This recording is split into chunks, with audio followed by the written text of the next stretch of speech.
a hablar del sistema carcelario.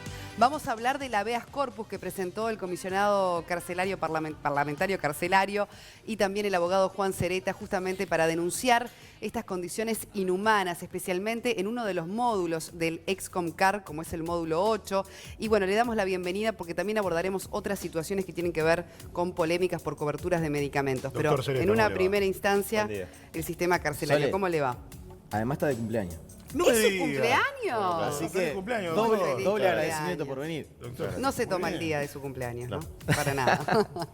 Bueno, 30 y... Bueno. Los hinchas de Racing ahora todo unidos. Capaz lo veo todos los fines de semana en la Y cancha. sí. bueno, estimado. 45 de hincha de Racing, 45 de socio de Racing, ahí saca una cuenta. Qué increíble, 10 años antes de hincha de Racing que nací. Bueno, caramba. Empezamos, vamos a hacer el Lo que repaso tiene del el tema. fútbol antes de es nacer. increíble. Bueno, estimado, vamos a hablar entonces de este recurso que la justicia finalmente falló y ordenó medidas a tomar en el Excomcar a raíz justamente de estas denuncias que ustedes realizan a la justicia. ¿Cómo surge esta necesidad de, bueno, llegar a ese último recurso que es recurrir justamente al habeas corpus ante un juez para empezar a cambiar las condiciones de cárcel?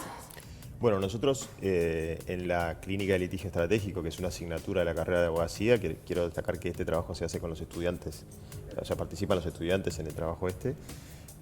Tenemos un convenio con el comisionado parlamentario, como tenemos con otros actores sociales, donde nosotros proporcionamos de alguna manera el asesoramiento jurídico y el patrocinio cuando es necesario iniciar alguna acción judicial. Y en este caso, el comisionado parlamentario viene trabajando hace mucho tiempo, obviamente está dentro de sus funciones, hace recomendaciones, informes, evaluaciones, etcétera, y hace 3 años y medio que viene trabajando profundamente sobre la situación del módulo 8 del CONCAR. Y bueno, se realizan o se toman una serie de medidas antes de llegar a esta instancia. Digamos que esta es la última herramienta con la que ¿Qué cuenta. medidas, por ejemplo, se fueron tomando que no dieron resultado y que hubo que recurrir a la justicia? Bueno, en la sentencia la juez nombra que hay más de 100 notas en el transcurso de este tiempo presentadas por el comisionado. Hay un informe de los jueces de ejecución penales, que también es muy duro respecto a la situación del módulo 8 del CONCAR. Es decir, hubo una serie de sucesos previos a esto, no se dispara de un día para otro plantearlos a la justicia, sino que es la última herramienta con la que se cuenta cuando el resto de las gestiones que se hacen para promover los derechos humanos no resultan, no son favorables, ¿no? Sereta, cuando la jueza dicta, ¿no?, y ordena medidas a tomar de forma urgente, describe la situación en este módulo. Pero digo, yo creo que a veces uno realmente, uno que se siente lejos de toda esa situación, no puede creer las condiciones realmente en las que se encuentran, ¿no? Si tuviéramos que describir ese extremo. Bueno, el planteo tenía dos partes. Uno referido a los sectores C1 y C2 del módulo 8, que son dos sectores que en este momento alojan a presos sin condena, es decir, presos que son inocentes al día de hoy. No tenemos una sentencia que los condene. Sobre esa situación nos parecía que la gravedad era mayor y por eso sobre eso se solicitaba el cierre de esos lugares. En definitiva, la sentencia recoge la orden de realojo, o sea, sacarlos de ahí y colocarlos en otro lugar. Y después, respecto a todo el módulo, se planteaban condiciones en general que no se compadecen con las reglas mínimas de Naciones Unidas, conocidas como reglas Mandela. Y ahí la cuestión ya es más amplia porque se hace referencia a la ausencia de tratamiento para las adicciones, de tratamiento psiquiátrico, de tareas socioeducativas, de rehabilitación, bueno, etcétera, etcétera. Pero antes de etcétera. irnos a eso, veamos cómo viven. Claro, o sea, ¿cuántas personas en promedio en una celda, por ejemplo? ¿Cuántas Bueno, camas?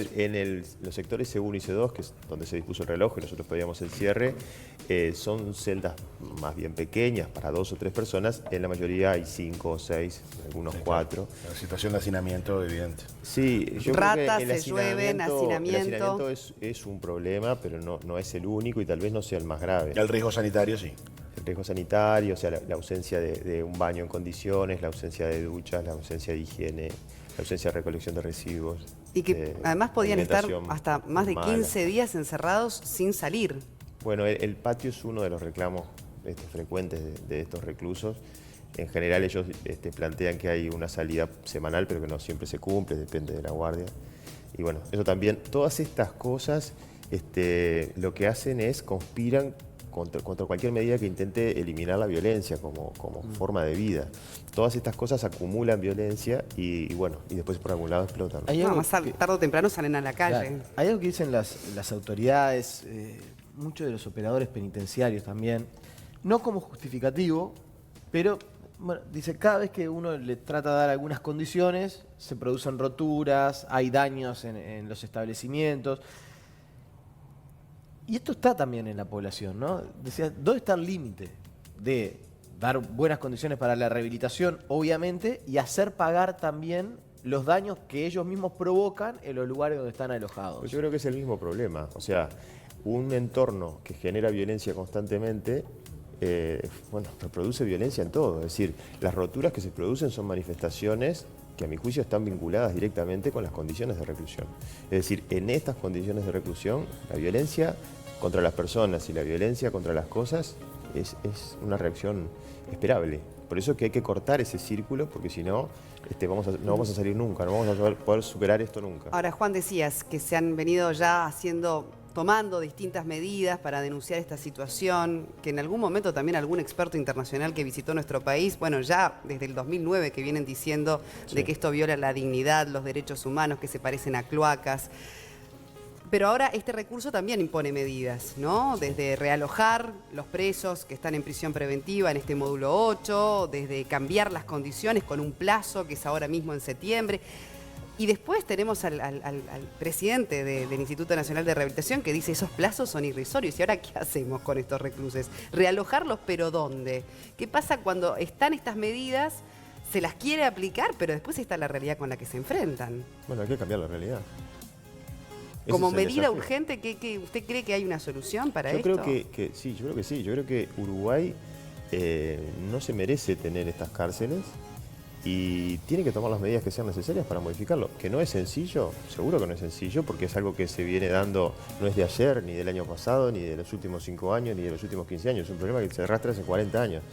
Pero si no empezamos a cambiarlo en algún momento, vamos a seguir siempre lo mismo. Hay participación de los televidentes respecto a este tema. Vamos a compartir algunos mensajes que han llegado en los últimos minutos. Mónica dice, deberían de aumentar las penas cuando rompan los elementos que se le dan a los presos. Son del Estado, los pagamos todos, ellos tendrían que limpiar y mantener el orden. Ana María, sería bueno que los hicieran reparar los daños que estos provocan, que reparen el módulo que rompieron. Ahí se está refiriendo directamente a la situación de amotinamiento de días atrás del módulo 3. Sereta, este caso, este recurso de habeas corpus presentado respecto al módulo 8, de alguna manera deja sentado jurisprudencia, es decir, se puede llegar a pedir el mismo recurso frente a otras unidades que a través de los años diferentes informes indican que no están en condiciones. Sí, yo creo que sí. Es más, ya este no es el primer habeas corpus, ha habido otros. Con resultado favorable también. Sí, ha habido habeas corpus con resultados conciliados. Ajá. Y ha habido otros con sentencias también. Y antes de que existiera el habeas corpus se habían promovido amparos. ¿Y hubo relocalización en esos casos? Bueno, en el primer caso importante que recuerdo, que fue en el 2017, que planteamos una acción de amparo por los presos desnutridos del mismo módulo 8, hubo realojos de esos presos y hubo alguna mejora en su momento de la situación del módulo. Pero, y después hubo una serie hubo un habeas corpus por los analfabetos del CONCAR, hubo un habeas corpus... Pero sobre esta situación, las autoridades lo estimaban un fallo inédito. Inédito porque una cosa es decir, bueno, el tema de la malnutrición, me acuerdo que en aquel momento se había hablado de si los otros presos no les dejaban llevar la comida o no, Sí. el tema del analfabetismo. Pero en esto, por lo que recogen las autoridades y lo que uno puede hablar, es como que la justicia fue un paso más allá. Esto tiene una particularidad, fue un proceso planteado de manera colectiva, es decir, no fue un habeas corpus planteado individual para la tutela del derecho de fulanito, sino para un sector importante. Entonces, obviamente, los procesos de naturaleza colectiva tienen un impacto mayor porque refieren a un universo de personas más grande. Claro. Ayer hubo también una sentencia de la jueza de Mercedes en el mismo sentido, condenando haciendo lugar a un habeas corpus respecto a la cárcel de Pence en Soriano. O sea, la problemática se da en varios lugares, no solamente en el CONCAR. Le hago una pregunta como abogado. ¿Se podría obligar, pongámosle que ojalá, bueno, estas condiciones infrahumanas realmente logren solucionarse, ¿no? Porque primero lo primero, o sea, primero las condiciones en las que viven, después hablemos de educación, hablemos de rehabilitar. Claro. ¿Pero se podría obligar por ley a que trabajen los presos? Yo creo que no. Yo creo que eso vulneraría, nos haría retroceder y vulneraría algunas normas internacionales en materia de derechos humanos. Yo creo que A ver, lo que ¿cómo hay es? A ver que si nos dar, explica ese punto porque es bien importante, ¿no? sí, lo que hay que generar son oportunidades de trabajo. Hoy lo que muchas veces pasa es que hay presos que quieren trabajar y no hay oportunidades para que trabajen. nosotros tendríamos que proponernos un modelo en el cual los presos, cuando salen de la cárcel, salgan con trabajo. Ese es el modelo ideal, donde la persona cuando sale ya está reinsertada a la sociedad. Pero ¿por qué no se los podría obligar? Porque volveríamos a la época de los trabajos forzados. Con un pago, ¿no? Con un pago y un sueldo que irían acumulando. Yo creo que lo que hay que hacer es motivarlos a que estén prontos y trabajen.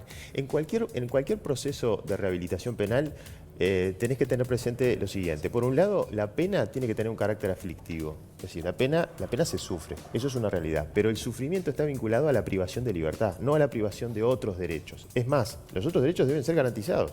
Entonces lo que tenemos que propender es a mantener el carácter aflictivo de la pena, que es la privación de la libertad, no tenés libertad ambulatoria, pasar por una etapa donde el sujeto se revincule con una actividad inserta en la sociedad, como por ejemplo el trabajo, dándole oportunidades de trabajar, de aprender un oficio, de educarse, de terminar la escuela, por ejemplo. Estamos hablando a veces de terminar la escuela, de aprender a leer y escribir. Y después, el último proceso, la última etapa en el proceso de rehabilitación es buscar algo que tenga que ver con la motivación del sujeto. Es decir, lograr encontrar en ese sujeto algo que a él le guste hacer. Más allá de reinsertarlo en el hábito del trabajo, etcétera, etcétera, etcétera, pero buscar algo que a él lo motive, no importa si es en el arte, no importa si es en el trabajo, en un oficio o lo que fuera. Algo que logre despertar en él una vocación de que puede ser útil para la sociedad. Eso sería completar un proceso de rehabilitación más o menos deseable. Sereta, pasamos a otro tema porque, bueno, hemos charlado aquí en el programa, creo que lo hicimos con el senador Camí en ocasión de su visita, respecto al proyecto de ley sobre ACV, sobre tratamiento, sobre todo en la detección y en la atención inmediata de quienes sufren una ACV, que es una de las principales causas de muertes de mujeres y hombres en nuestro país, muy jóvenes además en muchos casos. ¿Qué ocurre? Que días atrás publicaba el Observador, solo una mutualista cuenta con el tratamiento adecuado y por lo general el resto de las mutualistas tampoco informan que esa prestación está disponible ya no en la mutualista, en el país en general. ¿Qué es lo que está faltando para, bueno, acceder definitivamente a estos tratamientos en forma generalizada? Bueno, nosotros como país estamos muy mal en esa temática, ¿no? Si estamos en los peores lugares del ranking de América, estamos más o menos a la altura con Haití, estamos en los peores lugares. Así como estamos muy bien en otros, es decir, en estas mismas terapéuticas que se utilizan para lo cardiológico estamos en los primeros lugares de América, en esta estamos en los últimos lugares. Y creo que lo que hay que hacer es evidentemente una campaña general, no depender de que tal mutualista tenga o tal otra. Es decir, acá lo primero que se necesita es trabajar sobre la detección de los síntomas de la ACV. Nadie sabemos qué hacer cuando a alguien le pasa una ACV. Es más, hoy por hoy, muchas veces de buena fe hacemos cosas que están mal. En primer lugar, la persona que sufre una ACV no se da cuenta que está teniendo una ACV. El que se da cuenta es el que está con él. Entonces, los países que han mejorado su estándar y su ranking, lo que han hecho ha sido campañas, primero, para la detección correcta de los síntomas de la ACV, para terapéuticas rápidas de atención, porque hay un periodo de ventana para utilizar algunas de estas técnicas que son muy útiles, de manera de llegar a tiempo. Y después tener centros de referencia. Uruguay es un país muy pequeño, no necesita mucha inversión. Con 2 o 3 centros de referencia que puedan atender esta sintomatología, Uruguay logra abordar perfectamente y mejorar notoriamente su ranking. Tenemos ejemplos como Chile, como Brasil, muy cercanos, no estoy hablando del Reino Unido ni de otros países de Europa. Brasil y Chile han mejorado notoriamente esta situación. Fíjense que Uruguay tiene aproximadamente, según los últimos datos que vi, 3.000 muertos por año por ACV. 7 por día en nuestro país. Es decir, Brasil tiene 6.000 y 200 millones de habitantes. O sea, hoy van a morir 7 personas por una ACV.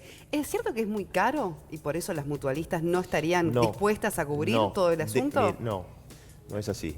El Ministerio de Salud Pública hizo un estudio sobre el costo-beneficio del tratamiento, de este tipo de tratamientos endovasculares para el ACV, y es de las pocas cosas que el resultado del estudio del Ministerio de Salud Pública, no el estudio hecho por nosotros ni por nadie, por el Ministerio de Salud Pública, da que es costo-beneficioso aplicar estas técnicas. Es decir, ahorramos plata. Si incluimos estas técnicas nos sale más barato. ¿Y por qué no se hace entonces? Bueno. ¿Por qué estamos como Haití en esto cuando en tantas otras damos ejemplo?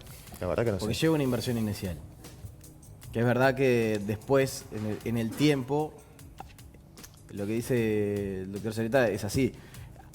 Cuando logremos reducir el impacto, una mejor atención de las personas que padecen un ACV, se reducen mucho los costos. Pero para el comienzo de la fase hay un costo que las mutualistas lo marcan como importante. Yo he entrevistado varias veces a Roberto Crosa, que es una eminencia que hay en nuestro país en torno a esto. Debe ser de los mejores médicos a nivel regional en este asunto. Y él dice, de hecho, la mutualista que es de punta en este tema es porque él es el jefe del equipo de... Claro. Bueno, hay un legislador, creo que es del Partido Nacional, ¿no? Que Sí, que quiere exactamente llevar adelante por ley esta medida, ¿no? De cobertura y prevención. Sereta participó es el redactor del proyecto. Bueno, sí me pidieron que Imponerlo por colaborara ley. con la redacción. Yo en realidad siempre opiné que lo ideal es que eso no sea necesario una ley, es decir, que el Ministerio de Salud Pública lo incluya dentro del plan de cobertura, porque en realidad hacerlo por ley es como un... Pero bueno, a veces no hay más remedio que buscar las herramientas que sean para que se consolide. Lo importante es que estés, ¿no? Sobre el tema medicamento de alto costo. Casi que semanalmente recibimos una noticia de un juicio que se gana y que se obliga al Estado. Presentamos uno por día. ¿Uno por día ganan? No, presentamos y se gana presenta un más del caso 80%. por día. Bueno, pero se gana el 80%. Más del que sí 80%. que- Sí, está, algunos de los que se ganan ya con el paciente. Por eso, ¿hay una estimación hecha de cuánto saldría cubrir todos los medicamentos de alto costo que se necesitan en el país para evitar la instancia de juicio? ¿No es más caro Mira, ir por el lado de los juicios? No hay, pero ayer algunos estudiantes míos a la salida de la clase me planteaban que querían presentarse a un llamado que hay de CSIC para un proyecto de investigación sobre eso. ¿Cuánto saldría? ¿De qué plata estamos hablando y cuánto saldría a cubrir? Y porque parecería ser el ABC, ¿no? Porque si estamos yendo a un juicio por día y el 80% lo pierde el Estado... Yo tengo la impresión de que incluirlo siempre implica un universo mucho mayor Claro. que el que nosotros abordamos Exacto. a través de los juicios, ¿no? Hay mucha gente que no sabe que existe el juicio, hay mucha gente que no tiene con quién hacer el juicio, hay mucha gente que no llega a los servicios de acceso a la justicia. Hay un problema vinculado no solo al acceso a la salud, sino al acceso a la justicia, ¿no? Ahora, vayamos también al caso que llamó la atención de algunos padres de la Pérez Scremini, ¿verdad? Que tienen a sus hijos atravesando un tratamiento contra el cáncer. Estamos hablando del cáncer infantil, además, que eso nos sensibiliza tanto. ¿Y qué es lo que está ocurriendo allí con algunos padres puntualmente que no están recibiendo el tratamiento adecuado para sus hijos?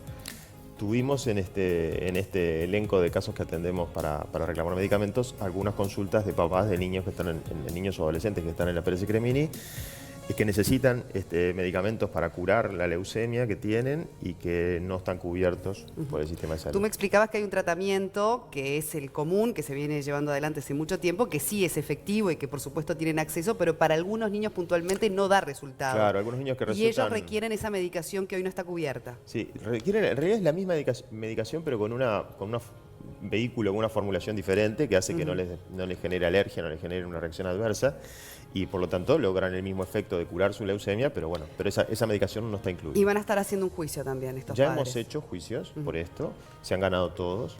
Estamos hablando de un tratamiento que en su totalidad implica un costo de unos $25.000. Por eso es que uno cuando se plantea estas cosas dice, bueno, pero si como sociedad no estamos dispuestos a gastar $25.000 en salvarle la vida a un niño, no sé, ¿qué otra cosa tan importante tenemos para destinar esos recursos? Juan, en estas circunstancias el tiempo es una variable fundamental. ¿Cuánto suele pasar en términos de semanas o meses entre que se presenta la acción y efectivamente sale favorable el fallo para que un paciente pueda acceder a la medicación? Bueno, en el caso de los niños que lo estamos presentando en los juzgados de familia, son bastante más ágiles, te diría que una semana, un poco menos. Bueno, está dentro de lo ideal. Digo, porque hemos dado noticias de casos de pedidos de medicamentos de alto costo a la Sí, justicia, o sea, donde el paciente fallece esperando Claro, el medicamento. una cosa es entre lo que presentamos, la demanda, y tenemos la sentencia. Después hay que hacer cumplir esa sentencia, ¿no? Ah. Eso, ahí los plazos pueden extenderse. Bien, muchísimas gracias, abogado Juan Cereta, doctor Juan Por Cereta, favor, por habernos muchas acompañado gracias. esta Feliz mañana. cumpleaños.